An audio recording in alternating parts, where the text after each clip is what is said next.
بسم الله الرحمن الرحيم.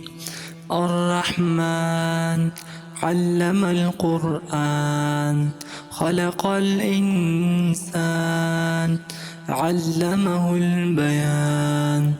الشمس والقمر بحسبان، والنجم والشجر يسجدان.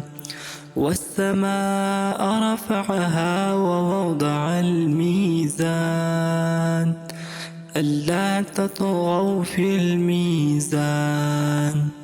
وأقيموا الوزن بالقسط ولا تخسروا الميزان. والأرض وضعها للأنام، فيها فاكهة والنخل ذات الأكمام، والحب ذو العصف والريحان. فبأي آلاء ربكما تكذبان؟ خلق الإنسان من صلصال كالفخار، وخلق الجان من مارج من نار. فبأي آلاء ربكما تكذبان؟ رب المشرقين ورب المغربين. فبأي آلاء ربكما تكذبان؟ مرج البحرين يلتقيان، بينهما برزخ لا يبغيان. فبأي آلاء ربكما تكذبان؟ يخرج منهما اللؤلؤ والمرجان.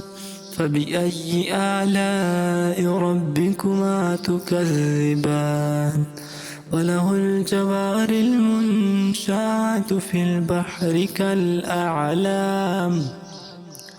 فبأي آلاء ربكما تكذبان؟ كل من عليها فان، ويبقى وجه ربك ذو الجلال والإكرام. فبأي آلاء ربكما تكذبان؟ يسأله من في السماوات والأرض، كل يوم هو في شأن. فبأي آلاء ربكما تكذبان؟ سنفرغ لكم أيها الثقلان. فبأي آلاء ربكما تكذبان؟ يا معشر الجن والإنس إن استطعتم أن تنفذوا من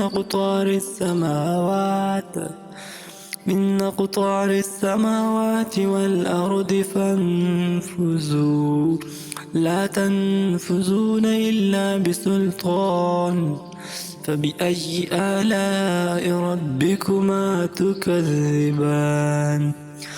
يرسل عليكما شواظ من نار ونحاس فلا تنتصران. فبأي آلاء ربكما تكذبان؟ فإذا انشقت السماء فكانت وردة كالدهان. فبأي آلاء ربكما تكذبان؟ فيومئذ لا يسأل عن ذنبه إنس ولا جان.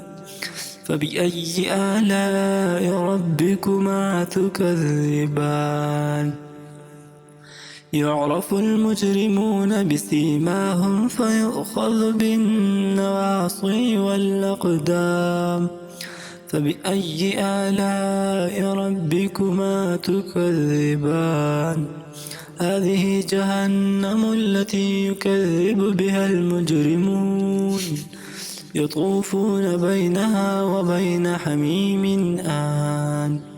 فبأي آلاء ربكما تكذبان؟